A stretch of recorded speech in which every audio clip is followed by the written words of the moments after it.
The stone court of Kelthas had not witnessed a naming rite in 40 years.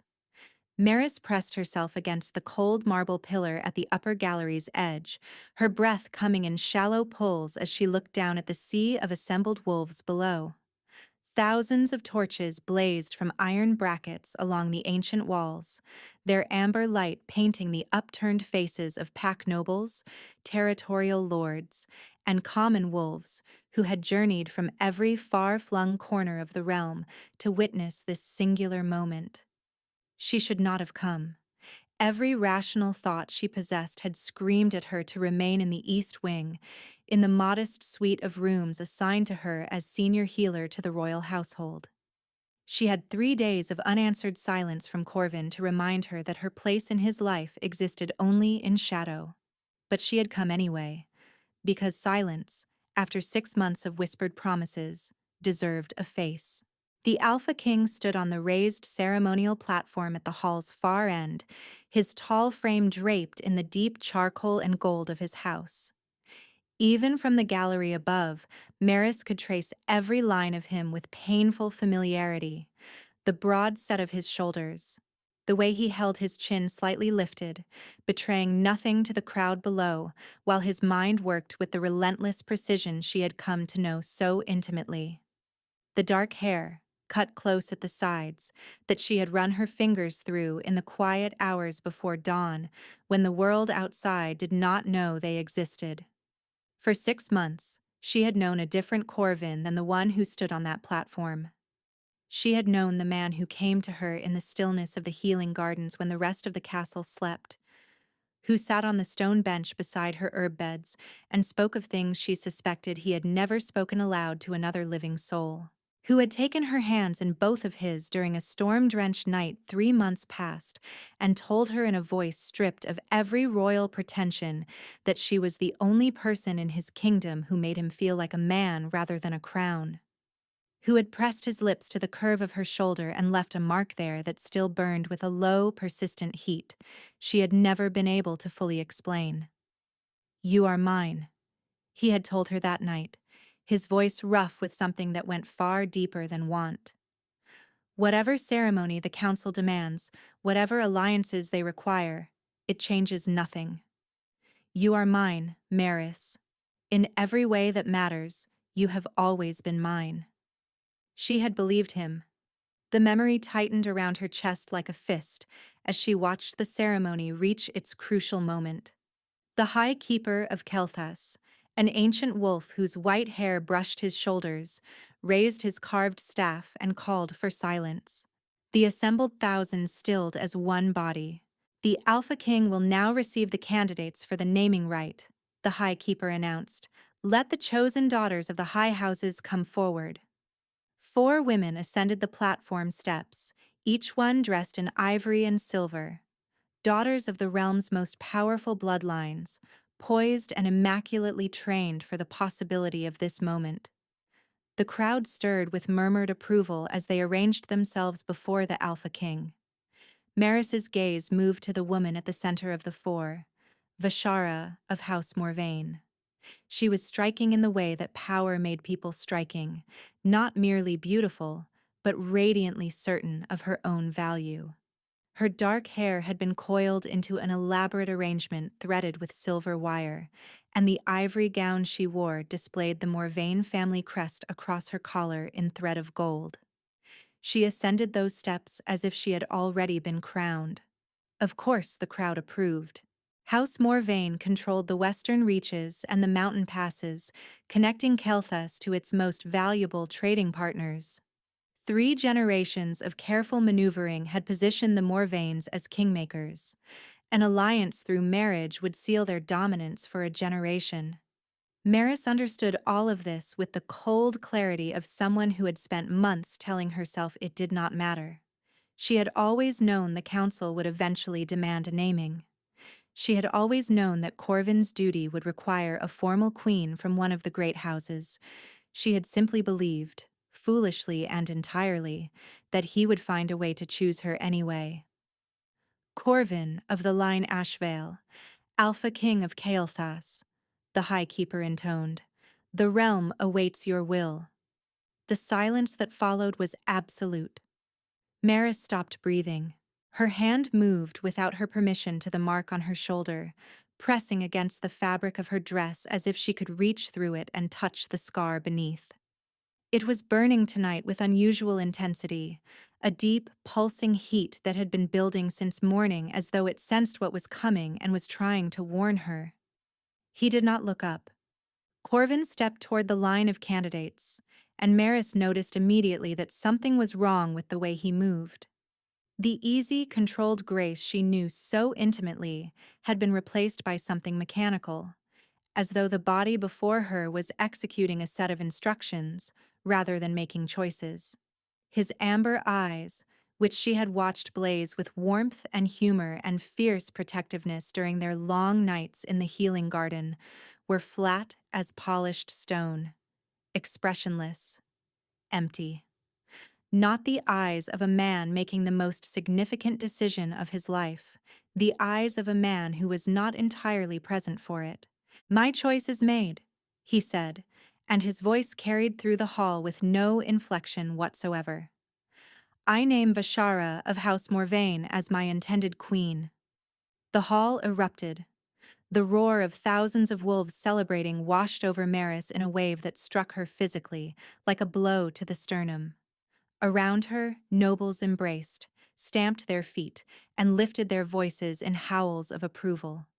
The political alliance everyone had hoped for had been secured, and the mark on Maris's shoulder ignited with sudden, searing agony. She gasped, clutching the gallery railing as her knees buckled.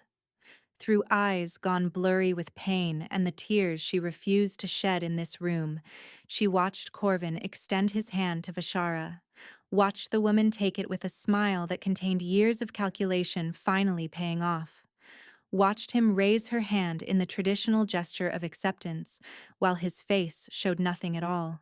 He did not hesitate. He did not search the crowd. He looked at no one but the woman standing before him, and even then he did not truly look. His gaze directed without focusing, as though the room itself were slightly beyond his reach. Maris released the railing and stepped backward before anyone could see her face collapse. She pressed her spine against the cold marble pillar and stayed there until the stone's chill cut through enough of the pain for her to breathe. She had been wrong about all of it. Or perhaps she had not been wrong about any of it, which was somehow worse. Because that strange blankness in his eyes, that mechanical wrongness in his gait, the complete absence of the man she knew behind the face of the man who stood on that platform. Something inside her that was not grief and was not quite instinct either, pulled at her with sudden, sharp insistence. Something had not been right. But the howling celebration below swallowed the thought whole, and Maris was already walking away from the railing, composing her face into stillness, making herself invisible in the way she had spent 3 years perfecting. She did not run. Running would have suggested she had something to mourn. She did not see Corvin's head turn slowly toward the gallery as she passed beyond view. She did not see his eyes, those flat and empty eyes, flicker with a sudden desperate light, as if something far beneath the surface of him had finally registered what had just been done. And she was already 3 corridors away when he took one stumbling step toward the gallery stairs before a hand closed firmly on his arm and steered him back. By the time Maris reached her rooms, she already knew she was leaving. The East Wing corridor was empty when Maris returned to it, which was the only mercy the evening had seen fit to offer her. She moved through the familiar passage with the deliberate steadiness of someone holding themselves together through discipline alone, her healer's training forcing her body to function even as everything behind her ribs threatened to give way at once. Her hands, which had remained calm through 3 years of crisis in the Royal Infirmary, were trembling for the first time in recent memory. She stopped at the small writing table beside her window and lowered herself into the chair. For a long moment she simply sat there, listening to the distant celebration echoing through the castle's stone walls. The deep, resonant drums that Kael'thas used to mark moments of formal joy sounded steady and relentless below her, as regular as a heartbeat that did not know it should be ashamed of itself. Her hand moved to her abdomen. She had known for 11 days. She had counted them obsessively, those 11 days, the way a person counts the hours until something either resolves itself or finishes destroying them. She had run every test she knew how to run, had consulted every relevant reference in the infirmary's library with the door locked and her breathing carefully controlled. And the answer had come back identical every single time. She was carrying Corvin's child. She had planned how she would tell him, had rehearsed the words in this very room until they came smoothly and without trembling. She had planned to tell him tonight, after the ceremony, when he came to her as he had come every third evening for 4 months, slipping through the healer's corridor with his guards dismissed and his crown left behind. She had brought a small vial of the diagnostic compound to show him. The rare mixture that only luminescenced in the presence of a true mate bond's confirmed result. She had set it on the table among her sorted herbs and covered it with a linen cloth. She pulled the cloth aside now. The liquid inside glowed softly in the dimness of her room. Pale gold. Persistent. The kind of light that did not flicker or diminish, that simply continued being what it was regardless of whether anyone was ready to look at it. Undeniable. The living proof of everything he had once told her was permanent. There was something else. Something she had been carrying for 2 days longer than the pregnancy itself, and considerably more terrifying. 5 days before the naming, a sealed message had arrived through an intermediary she did not recognize. The message inside had not been about a patient. It had been written in a tight, compressed hand, in the clipped language of someone who feared they were running out of time. They have prepared something for the king's cup. What he speaks at the naming will not be his own words. The compound suppresses the bond and leaves the wolf unable to override what the body has been instructed to do. He will not remember any of it. You have until the evening of the naming to reach him privately. They know about the child. If their daughter is named Queen, your continued existence becomes a complication they have already planned to resolve. She had read it 4 times before she trusted her own comprehension of it. Then she had locked it in the hidden drawer beneath her instrument cabinet and spent the following 2 days trying with increasing desperation to find a way to reach Corvin privately before the ceremony. He had been inaccessible with a thoroughness that would have seemed coincidental if she had not held that letter. His personal aide had been replaced by an unfamiliar face. The healing garden where they met had been closed for ceremonial preparation. Every avenue she had identified had been sealed in advance, with a precision that told her the plan was comprehensive and had been in preparation for a long time. She had gone to the ceremony tonight to push through all of it by force if necessary. She had been moving toward the platform access corridor when the High Keeper called for silence. And then, it had been too late. The child was real. The bond was real. Corvin's emptiness on that platform was real in a different way than she had first understood it. Not the emptiness of a man who had chosen to discard her, but the emptiness of a man from whom the ability to choose had been taken entirely. And they already knew about the child. Maris rose from her chair, moved to her storage cabinet, and began to pack with quiet efficiency her most essential instruments: 3 changes of clothing, the locked journal, the vial, wrapped in cloth and tucked against her ribs, the warning letter she burned.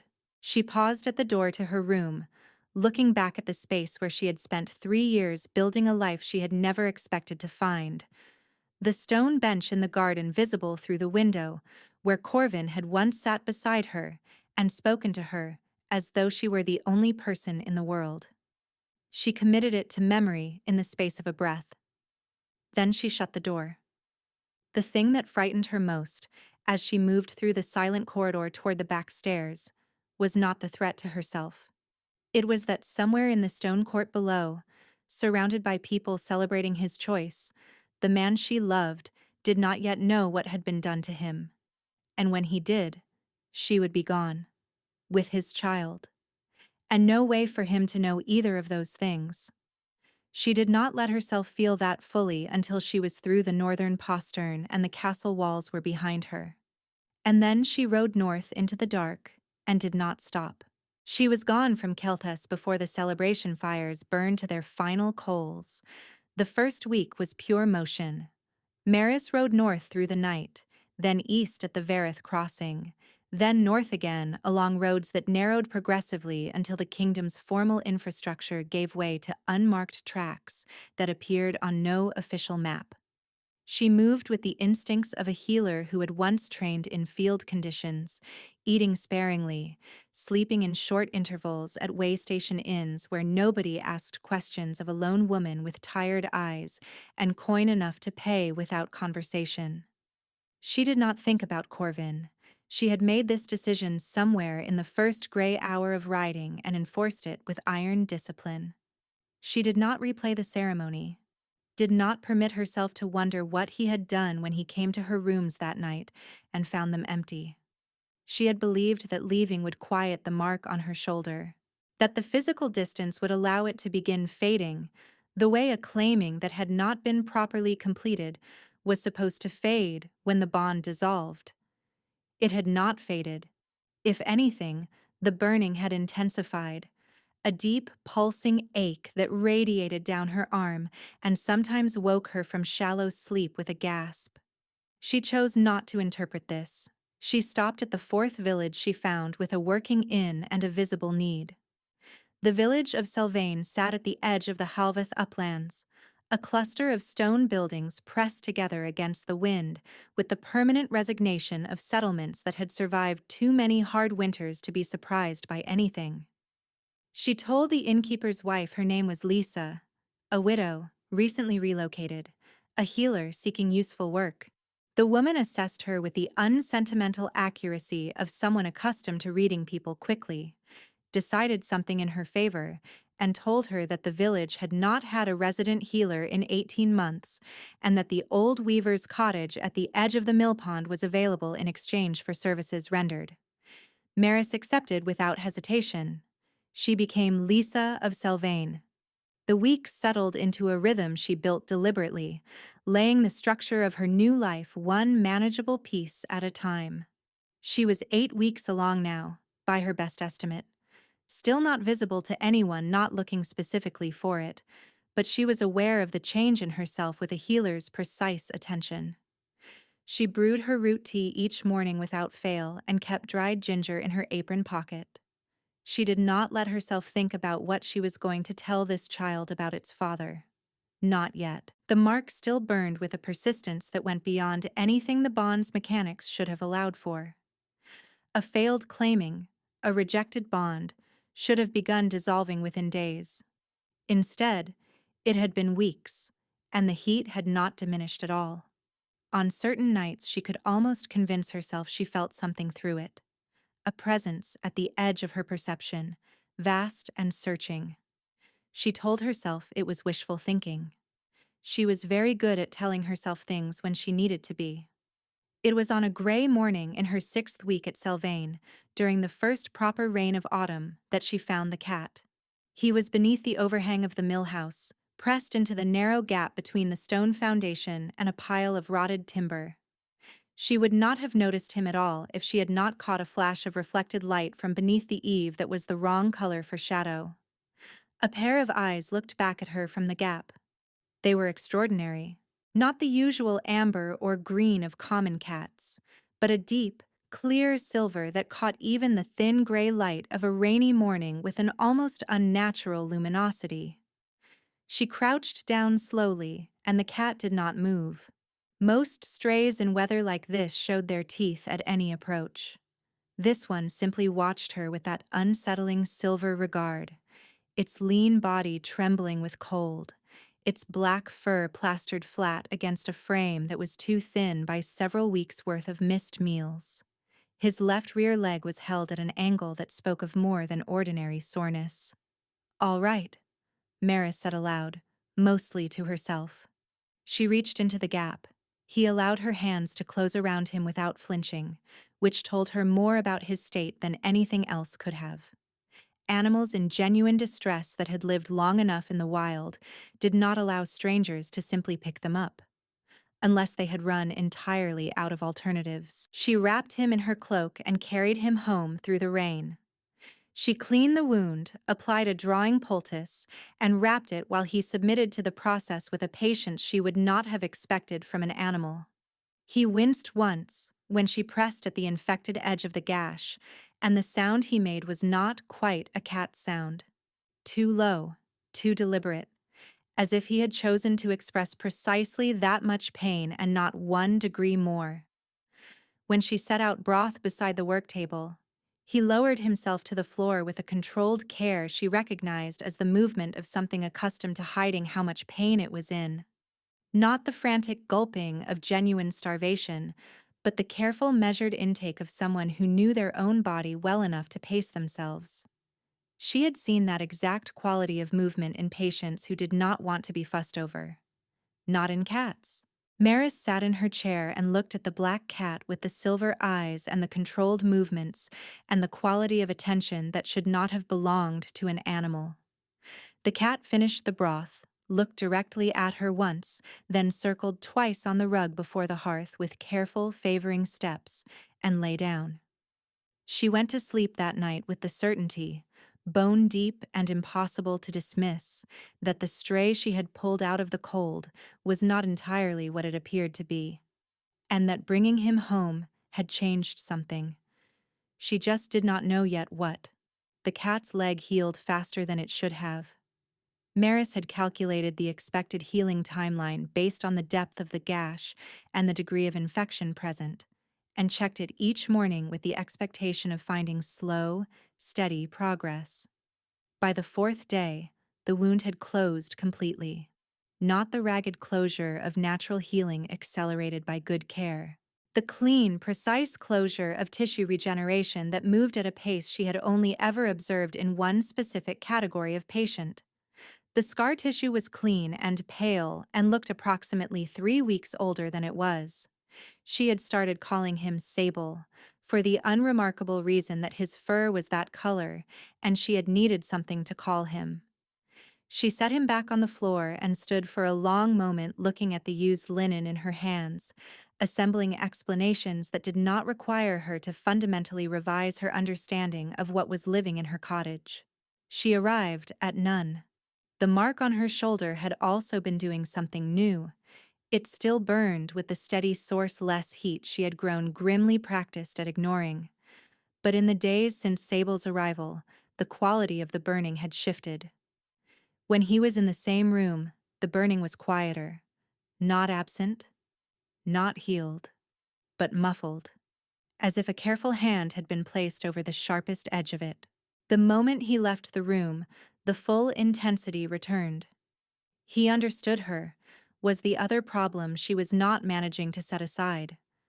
Not in the way familiar animals responded to their people's tones and patterns.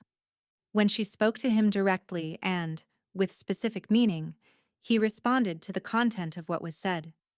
She had discovered this on the 5th day when she mentioned aloud that she needed to move the drying herbs from the window before the afternoon rain came through.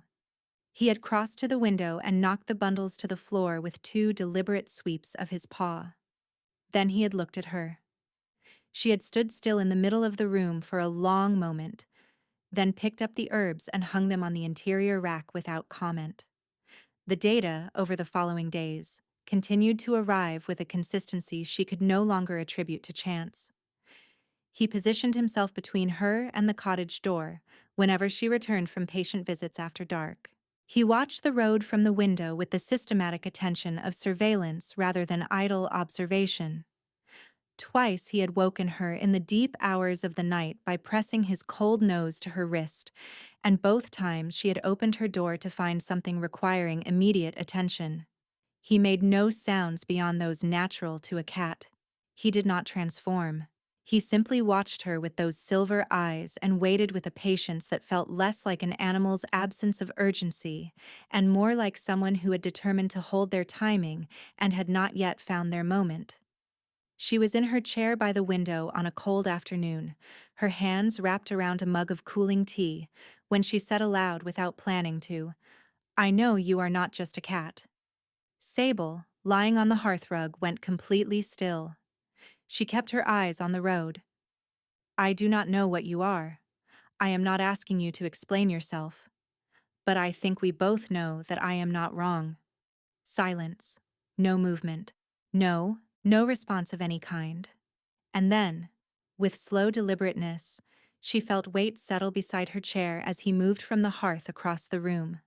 Not against her legs, the way a cat claimed warmth from proximity. Beside her, sitting upright, facing the same direction she faced.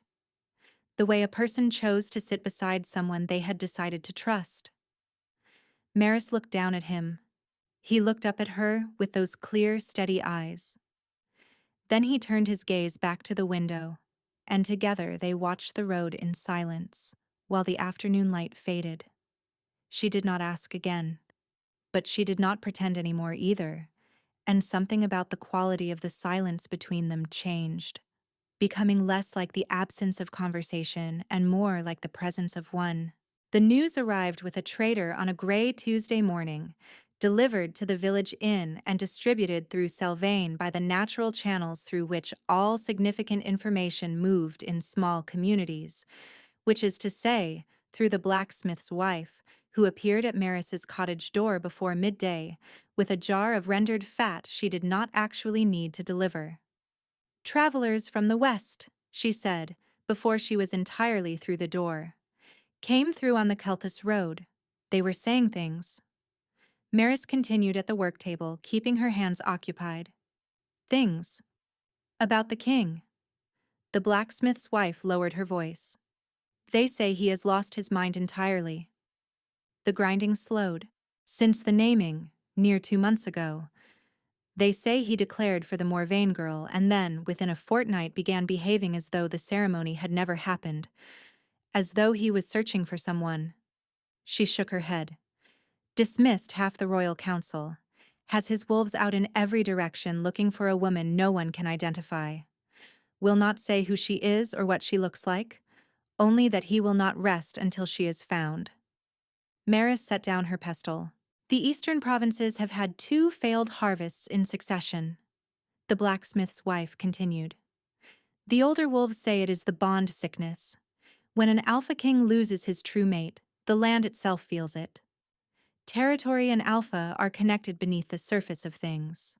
She paused, studying Maris with a neighbor's quiet perceptiveness.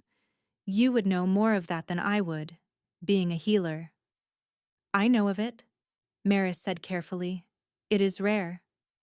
They say his own guard are frightened of him, that he shifts without warning and goes into the forest for days without returning." The blacksmith's wife arrived at her conclusion with solemn finality. 10,000 coin for information about the woman. That is what the trader said.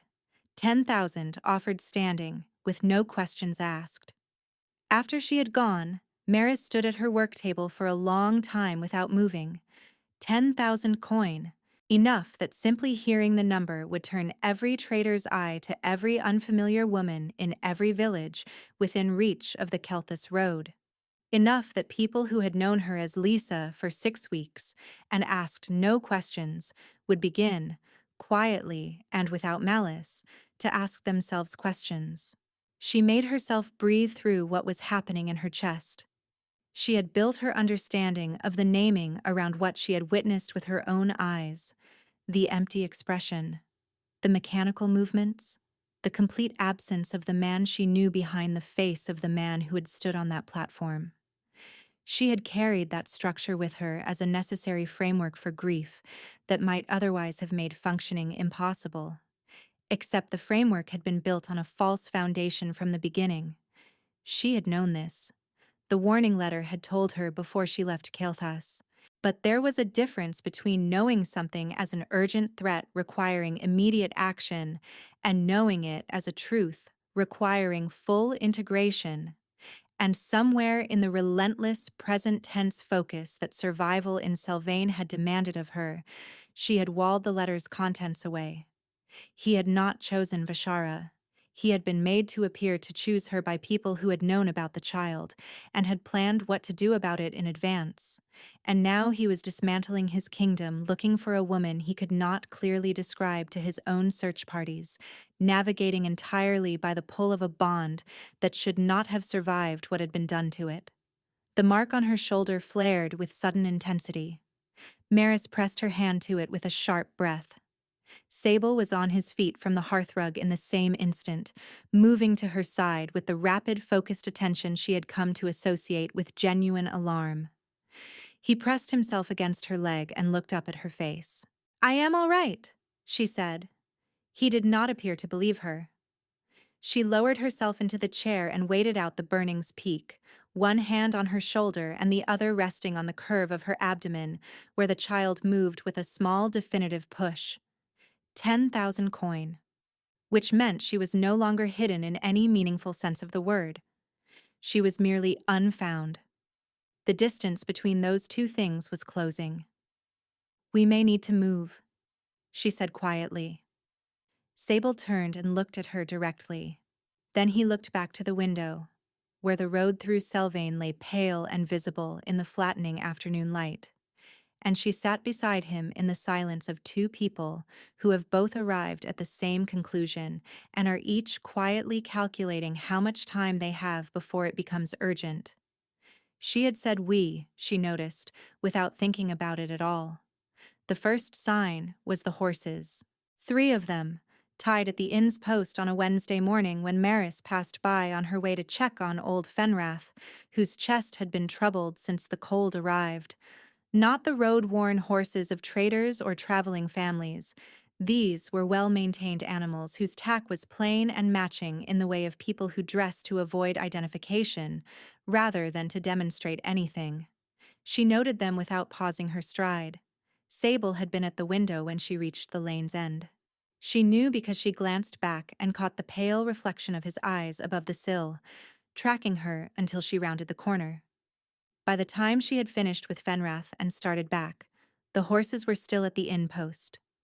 Fenrath's daughter mentioned that 3 strangers were inside, 2 men and a woman, asking about Selvain, asking about who lived where.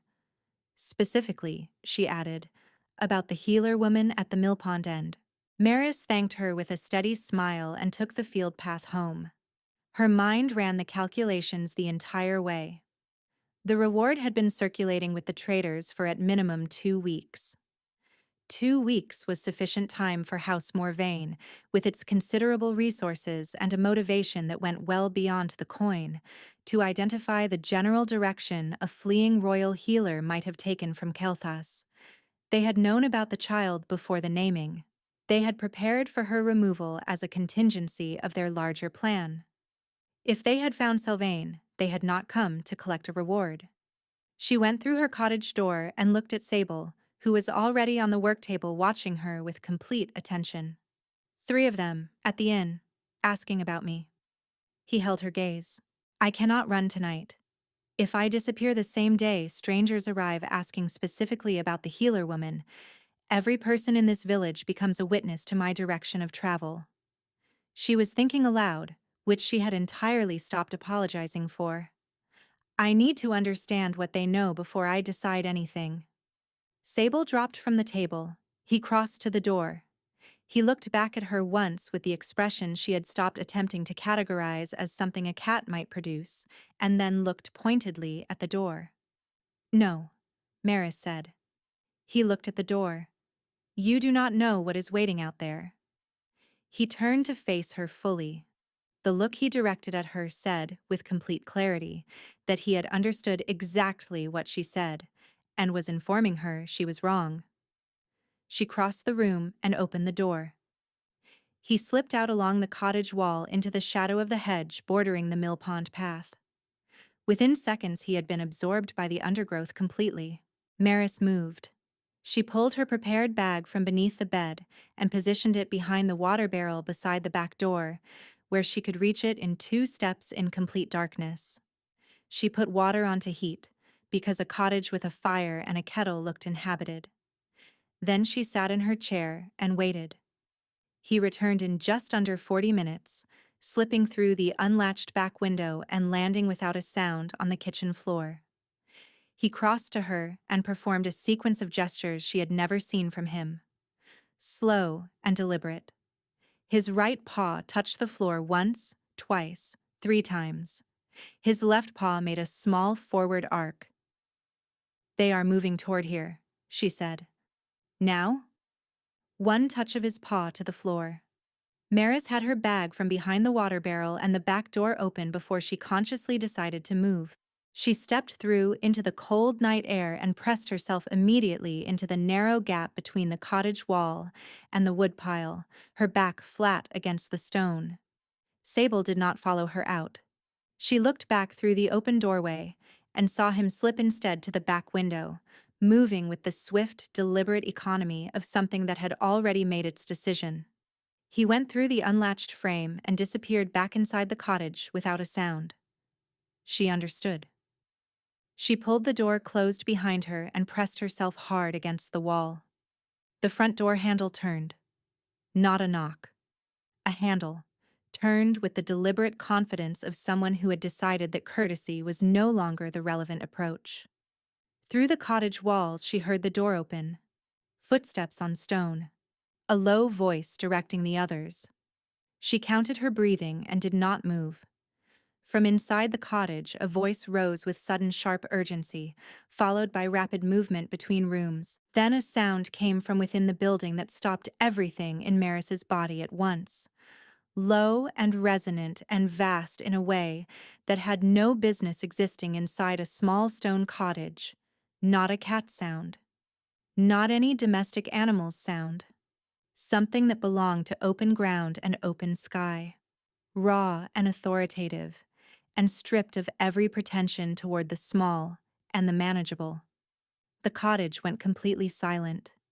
She pressed herself harder into the wall and stopped breathing entirely. The back door did not open. 10 seconds, 20, 30, 40. Nothing. Then the back window opened quietly and Sable dropped to the ground below it, touching down as silently as he had done everything else. He crossed to the edge of the shadows at the mill pond path and paused there, looking back at her. The cottage behind her was utterly, unnaturally silent. Maris looked at the dark building for one long moment, looked at the black cat waiting at the edge of the darkness with those impossible silver eyes. Then she gripped her bag and followed him into the night without looking back. She told herself she was making a rational choice based on available options. She was not entirely certain she believed that. They were 2 miles into the forest when the wolves found them. Maris heard them before she saw them. A sound beneath the wind that did not belong to the forest's own voice, and she reached without thinking for Sable, who was moving at her side through the undergrowth. Her hand closed around him and she stopped behind a wide oak trunk with her back flat against the bark. Then Sable made a single, low sound she had not heard from him before. Not a warning. Something that occupied the space where recognition lived. The wolves that emerged from the darkness were massive and pale, their coats carrying the silver-gray markings of Keltis's royal bloodline. They stopped 30 feet from where she stood, shifted in the space of a breath, and the man who stepped forward was silver-haired and travel-worn, and looking at her with undisguised relief. "Lisa of Selvain," he said carefully. "I believe that is the name you have been using." She held her ground. "Who are you?" "Torvan, first beta to Alpha King Corvin of Kael'thas." He raised both hands.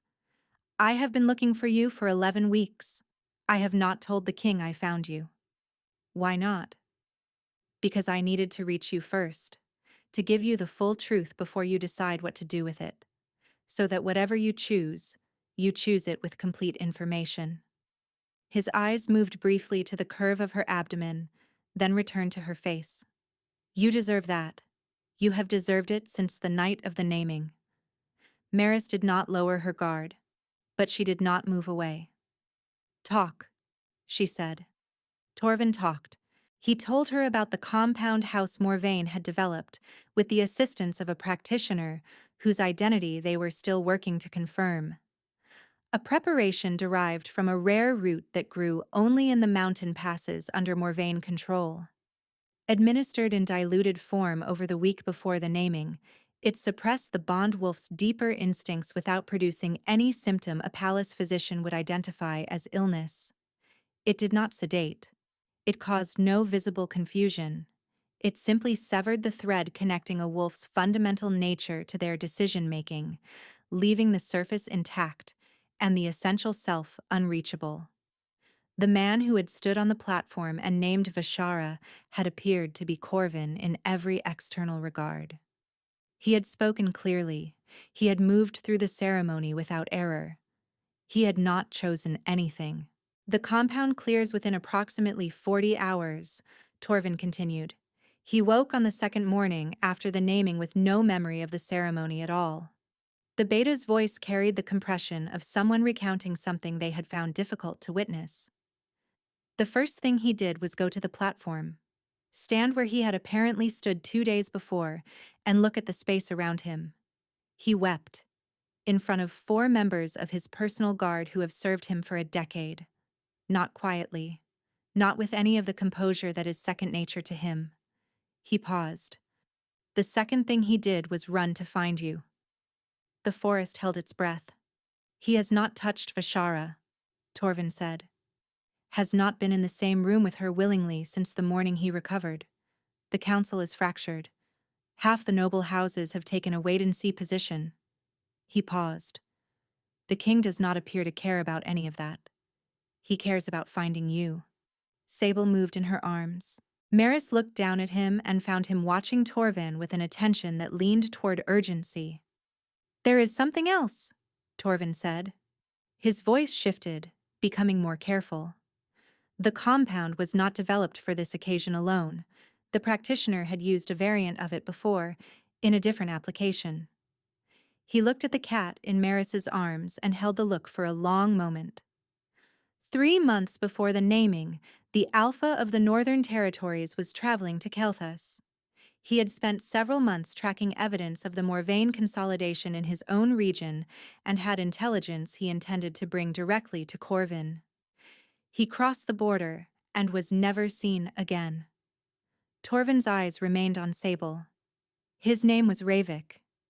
His wolves conducted a 7-week search before they concluded he was lost. The forest was very quiet.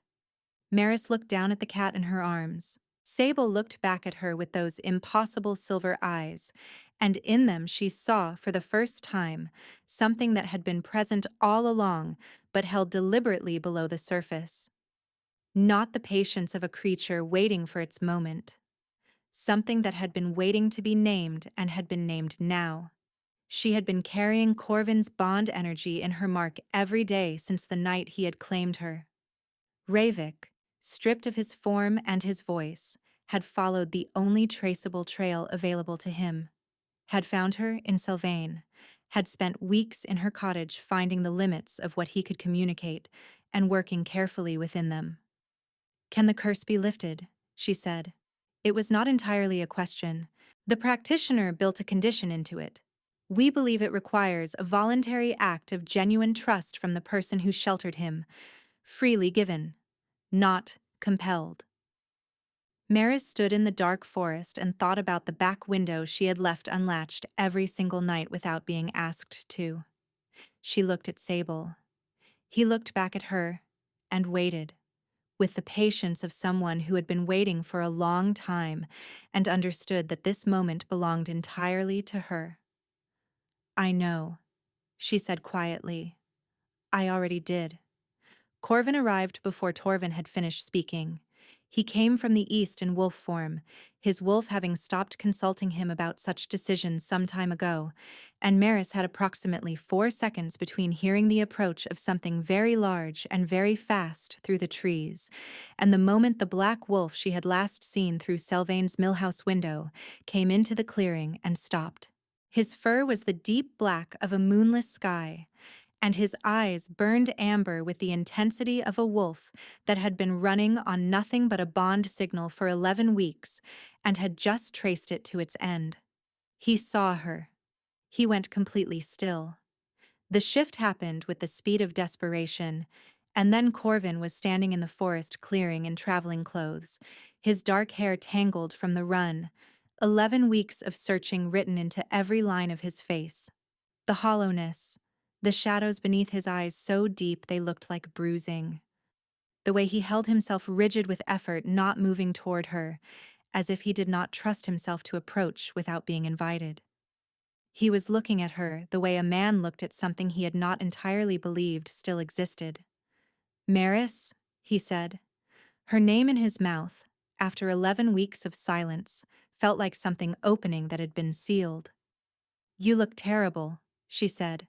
Something moved in his expression that was not quite a smile but occupied the same territory. "Yes.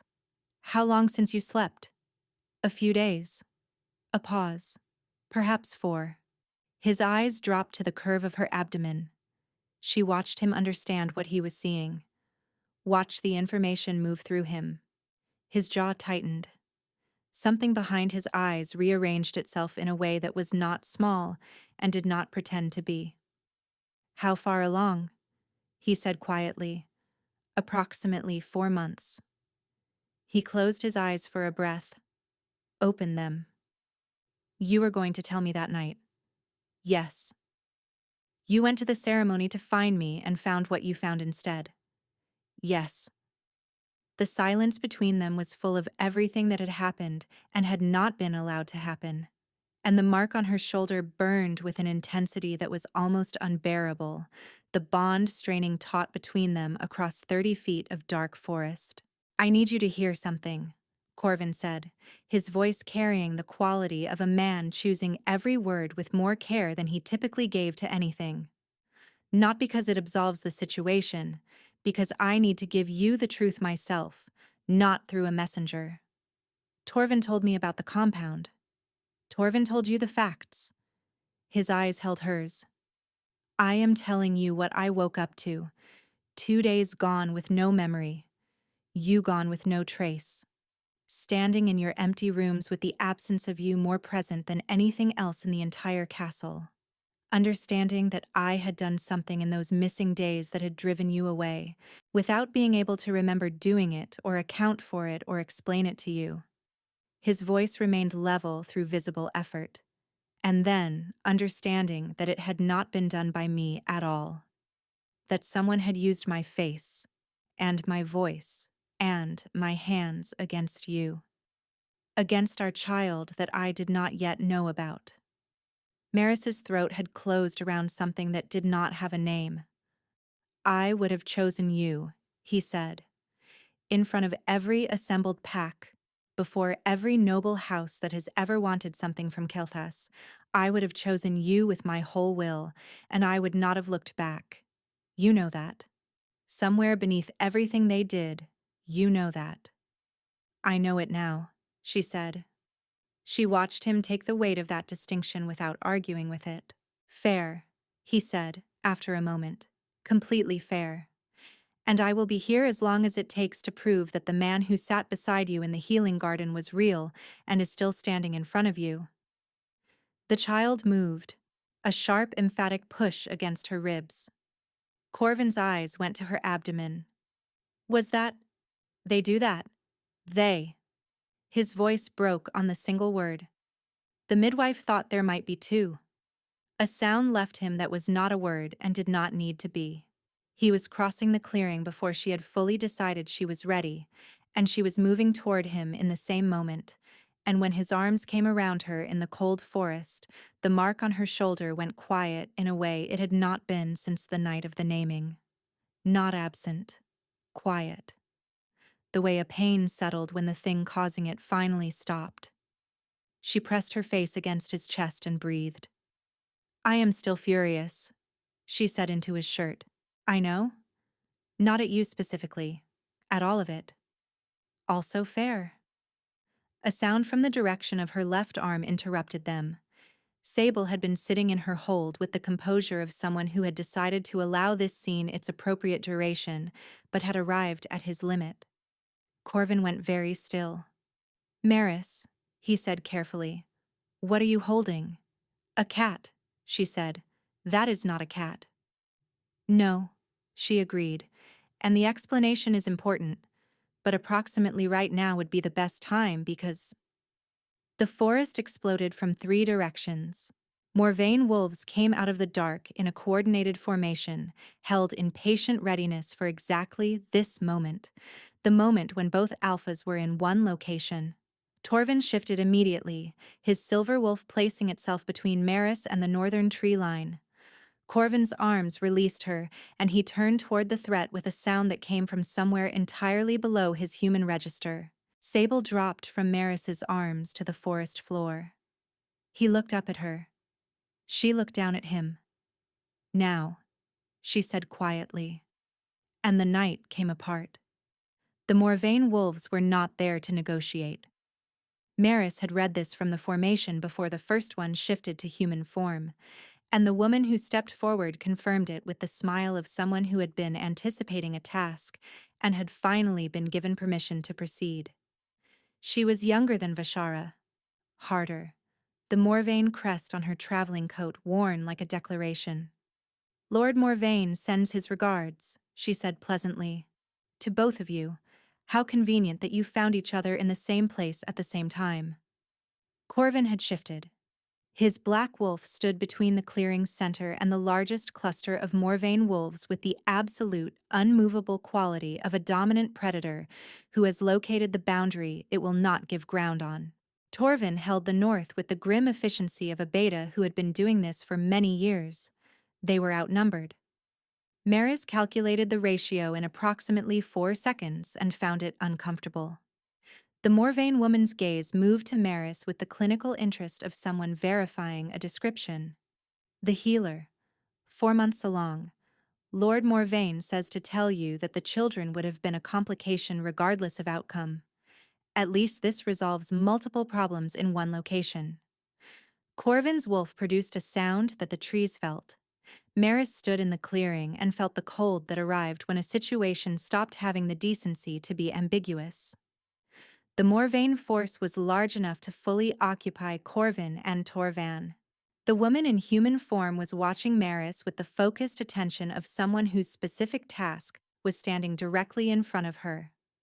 Running meant abandoning Corvin and Torvan to a fight they might not survive in these numbers. She had finished running the day she arrived in Selvain. Maris pressed her palms together.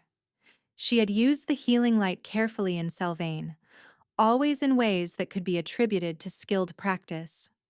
She had not used it as what it actually was, something older and more fundamental than the technical healer's training she had built around it. Her grandmother had called it the living light and had also told her to keep it hidden, with the urgency of someone who understood what discovery would cost. Her grandmother had not known that the cost of hiding it could exceed the cost of showing it. The warmth bloomed between her palms with an ease that told her it had been waiting for precisely this. "Stop her," the Morvain woman said. 2 wolves lunged from the eastern edge of the clearing. Maris opened her hands toward them, and the light expanded in a pulse that struck both wolves mid-lunge and sat them down in the cold ground with the blinking, stunned disorientation of creatures who had encountered something their instincts had no available category for. The Morvain woman raised a short, flat bolt thrower. The single bolt held a dark gleam at its tip that was not natural oxidation. "Admirable," she said, "but a bolt does not care about light." Maris looked down at Sable. He was watching her with those silver eyes and the absolute attention he had trained on her since the first night in the weaver's cottage. He had been carrying the truth she needed and unable to give it to her. He had followed a bond signal he had no personal claim on across weeks and miles, because it was the only available path. He had moved closer when there was nothing else he could do. She had left the window unlatched. "I trust you," Maris said. "Completely. Whatever you are, I trust you." She felt something shift. Not in the air exactly. In the moment itself, a change in what it was willing to hold. "My lady," Torvin's voice cut sharply through the clearing. "Down." She dropped. The bolt passed through the space her head had occupied with a sound like a drawn wire. and the air around Sable broke open, not with violence, but with the quality of something that had been under very great pressure for a very long time and had finally reached the condition required for its release. Silver-white light filled the clearing, colder and vaster than her own gold, and where a black cat had stood a shape, was assembling itself with the speed of something that had been waiting for this moment specifically. The Morvain woman took 2 involuntary steps backward. The wolves at the clearing's edges scattered. Maris pushed herself up from the snow and looked at what the light had left behind. The wolf that stood where the cat had been was the color of winter birch, white as river ice, as large as Corvin's black wolf but built differently, leaner and longer in the leg, carrying a stillness of bearing that came from years of command. His eyes were the silver she had known in cat form, the same luminous gray that had watched her from the millhouse gap in the rain and the hearthrug and the chair beside her window on cold evenings. He turned those eyes on the Morvain wolves remaining in the clearing. 2 of them sat down, not from injury, from the involuntary bone-deep submission of wolves encountering dominant alpha energy at a proximity they had not anticipated and could not override by decision. Corvin produced that response in wolves who encountered him unexpectedly.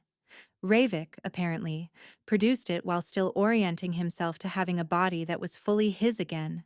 Corvin's black wolf had gone still across the clearing in the way of a very powerful entity, encountering another very powerful entity, and running rapid assessments.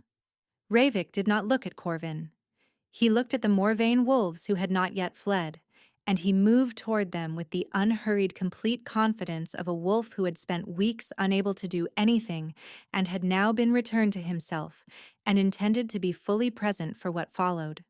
What followed was not a battle. It was a reckoning. Maris stayed back and used her light twice more. Once to address a deep gash on Torvin's shoulder that was progressing towards Sirius. Once to produce the pulse again, when a more vain wolf came around the clearing's edge at an angle neither alpha was watching. Both times the light came readily and with less cost than it had carried in Selvain, as if the proximity of Corvin and the completion of the curse's condition had given it a deeper source to draw from. The last Morvain wolf was gone in under 10 minutes. The clearing went quiet. Ravik stood at its center and shifted back to human form with the slow, deliberate care of someone relearning a thing they had been denied for too long. The man who emerged was tall and fair and angular, with the silver eyes she recognized entirely and a quality of stillness that she now understood had been present in the cat from the very first morning in the millhouse yard. Not a small animal's wariness, an alpha's earned composure. He looked at her. "I owe you considerably more than I can adequately articulate," he said, and his voice was the deep, even voice of someone who had been silent for a very long time and was selecting his first words with appropriate care. "You communicated the situation clearly given the constraints," Maris said. Something moved in his expression that she thought might be his version of laughter. "The herbs. The first time. I apologize." "The window," she said. "You came through it every night." "Yes." A pause. "You left it unlatched." "Yes." "You did not ask me to explain myself before you did that." She looked at him steadily. "No." Across the clearing, Corvin had shifted to human form and was standing at its edge with an expression that contained several distinct layered things simultaneously. Alpha acknowledgement. The genuine relief of a man learning that someone he had believed dead was standing before him, and the complicated recalibration of a dominant wolf who had just watched another dominant wolf dismantle a Morvain ambush with considerable efficiency, while the woman Corvin loved stood in the middle of that clearing. "Ravik of the Northern Territories," he said carefully. "Corvin of Kelthas," Ravik replied. "You have been making considerable noise searching for someone." "I found her?" "Yes." Ravik glanced at Maris. briefly and with the deliberate restraint of someone who had already arrived somewhere honest with his own feelings about the situation. She found me first. He paused. She kept the back window open for me each night without being asked. She dressed a wound and said nothing to the village about her unusual cat. Another pause. She trusted me when there was no particular reason to do so and several reasons not to. Corvin looked at Maris. I told you, she said, that I would explain about the cat. You did, he said. You did tell me that. Ravik turned to Corvin with the directness of someone returning to urgent business. The Morvains cursed me when they learned what I was bringing to you. Everything I found, every piece of evidence about their consolidation strategy and the practitioner they had engaged. It is all intact. I have been carrying it for 5 months. His voice flattened with the controlled anger that was considerably more frightening than its uncontrolled version. They took 5 months of my life, and they used my reduced form and my silence to hurt someone who deserved none of what was done to her. The clearing was quiet for a long moment. Torvin said, from somewhere behind Maris, with the composed practicality of a beta who had held things together through 11 difficult weeks. There is a Morvain household still standing and an unresolved situation in the capital. We have been in this forest long enough. Corvin did not look away from Maris. He is right. I know, she said. He crossed the clearing to her and stopped close enough that she could feel the warmth of him in the cold air. Not reaching for her again, honoring the distinction she had drawn. Will you come with me? He said. Not a command. A question asked by a man who understood what asking cost and considered it the right price. She thought about the healing garden, the stone bench, the hours before dawn when he had sat beside her and told her the truth of himself. Yes, she said. House Morvain fell in the space of a week. Their plan had been built on the assumption that its obstacles were isolated, that Maris was a lone woman in hiding with no allies, that Ravik was dead and his evidence buried with him, that Corvin, bound by witnessed ceremony and destabilized by bond sickness, could be managed through legal obligation and the slow erosion of an alpha without his true mate. They had not built their plan to account for all three arriving at Kael'thas simultaneously, with Ravik's 5 months of documented evidence, and Maris's first-hand account of the warning letter, and Torvin's meticulous investigative records laid out in the stone court before the assembled pack leaders who had witnessed the naming. The assembled leaders heard all of it. Vashara sat at the far end of the platform throughout the proceedings and said nothing, which was the most strategically sound decision she had made across the entire situation.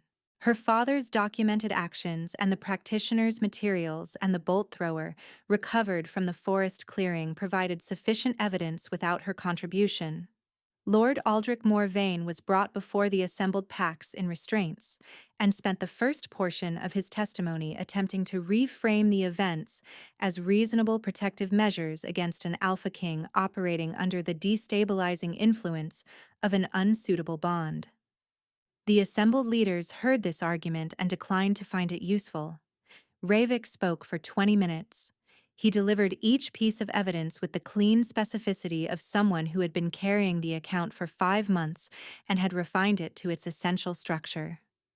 Several leaders who had maintained careful neutrality throughout the proceedings shifted visibly by the time he concluded. The practitioner was located 3 days later in a Morvain-owned property in the Western Reaches, still in possession of enough documentation to remove any remaining doubt. Lord Aldrich Morvain was stripped of territory, title, and wolf. Vashara was exiled from Kael'thas with provision enough to establish a life elsewhere, which was considerably more than she had intended to extend to Maris in the Selvain cottage.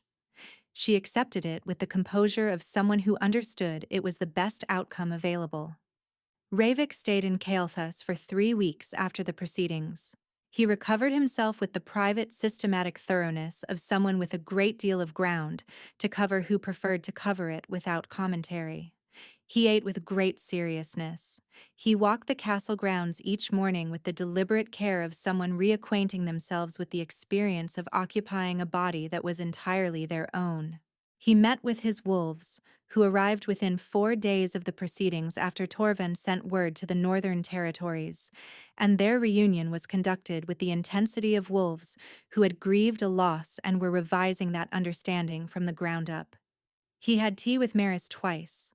They talked about the cottage, about Selvain, about the things he had been able to observe and unable to communicate and had simply had to carry.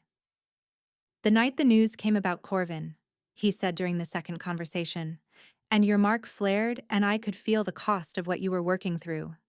I was on the hearthrug 3 feet away from you and I could do nothing. You moved closer, Maris said. It seemed like the available option. She thought about this. It was the right one. He looked at her steadily for a moment. I hope you are well, Maris. For a very long time. He paused. Both of you. All 3 of you. He left for the Northern Territories on a Thursday morning. Corvin stood in the castle yard and watched him go with the expression of someone who had resolved something complex and was still locating all its edges. He is a good man, Corvin said. Yes, Maris agreed. He is. The kingdom, in the weeks that followed, began to heal in the unhurried, genuine way of things that had been waiting for the right conditions rather than being repaired by force. The eastern crops recovered as the bond between Corvin and Maris strengthened and stabilized, the territory responding to its alpha's restored equilibrium in the ways the oldest wolves said it always had. The wolves who had grown feral returned to themselves. The council reconvened and found that deliberation was possible when the room was not weighted with the dread of an alpha in serious distress. The realm breathed. And in the healing garden where the rose canes along the east wall were showing their first cautious green of the new season, Maris walked each morning and felt the mark on her shoulder warm rather than burn for the first time in months. The bond was completed in the healing garden on a quiet evening in late spring, which was Maris's choice, and which Corvin honored without question. It seemed right that it should be there. She had spent 3 years in that garden building something in herself that she had not had when she arrived. The herbs she had planted in her first autumn pressed thick and fragrant against the south wall now. The stone bench where Corvin had come to her in the small hours and told her the truth of himself held the warmth of the day's last sun. He asked her, standing among the herbs in the evening light. He did not frame it as a declaration or a foregone conclusion or a correction of something that had gone wrong and needed to be set right. He asked her with the plain directness of a man who understood what asking cost and considered it the appropriate price. She said yes, without the qualifier that had cost her so much in the forest. Without the reservation, she had not been able to help standing in the cold with 11 weeks of separation between them and the grief still unfinished. She said it with the part of herself that had kept the vial wrapped in her cloak pocket and the back window unlatched and her feet moving toward him when everything cautious in her had wanted to stay still. The part that had known, even in the worst moments of those weeks, that what they had built in the quiet of this garden was real, and had remained real regardless of what had been done to it. The completion was not a performance. No ceremony, no assembled witnesses beyond Torvald, who stood at the garden gate with his back to them in the manner of a man who understood his role and was executing it correctly. She pressed her lips to the curve of his shoulder, to the place where his neck met his collarbone, and felt his pulse move beneath her mouth like a second heartbeat she had been separated from for too long. She was not performing a ritual. She was stating a truth she had already been living for months in a small cottage by a mill pond, where his absence had been the loudest presence in every room. She had already chosen him. She was simply making it legible to the bond itself. The warmth that moved through her chest when it completed was not what she had expected from something described in such large terms. It was quiet. It was the quality of warmth a room holds after a fire has been burning in it for hours, deep and even and certain of its own permanence. She felt him the way she felt her own heartbeat, not as something external arriving, but as something that had been missing and was now restored. He was warm and steady, and entirely specific in the way that only the real thing ever was. He pressed his forehead to hers, and they stood in the garden while the evening completed around them, and neither of them spoke for a long time because nothing they could have said would have been more than what the silence already held. Their children were born in high summer, when the roses along the east garden wall were at their fullest. A boy with his mother's steady hands and his father's quality of attention, the capacity to be fully present in a room as though being in it were a decision he had made deliberately and did not intend to revise. A girl with silver eyes, not the unnatural silver of a curse, not the luminous, impossible color that had watched her from a millhouse gap in the rain. The quiet, clear silver of an open winter sky seen from a distance, the northern bloodline finding expression in a face that was entirely its own. Corvin held them both with the careful, reverent steadiness of a man who had spent 11 weeks running through forests and tearing his kingdom apart, and had arrived at this room, in this moment, and understood it to be what all of that had been for. He did not speak for a long time. When he did, he said, "You fought for all three of us before any of us knew we needed it." "4," Maris said. He looked at her. "Ravik will want to know," she said, "that she has his eyes." Corvin was quiet for a moment. Then he laughed, quietly, genuinely. The laugh of a man whose face had forgotten how to hold that expression for months and was now remembering how. He pressed his lips to her temple and kept them there while the children settled between them with the perfect unconscious certainty of small things that have arrived exactly where they belong. Outside the window, the wolves of Kelthus lifted their voices in the way they had lifted them at every significant moment in the kingdom's long history. Not because they had been assembled or instructed, because the bond between an alpha and his true mate moved outward through the territory the way light moved through water, reaching every wolf in the realm, and what it carried was felt before it was understood. And this time, what it carried was not loss, not searching, not the raw constant ache of something missing. It was arrival, complete and permanent and certain of itself. It was the particular silence after a door has been found and opened, and the long journey that required it is finally, irreversibly done. Thank you for listening. We hope this story stayed with you.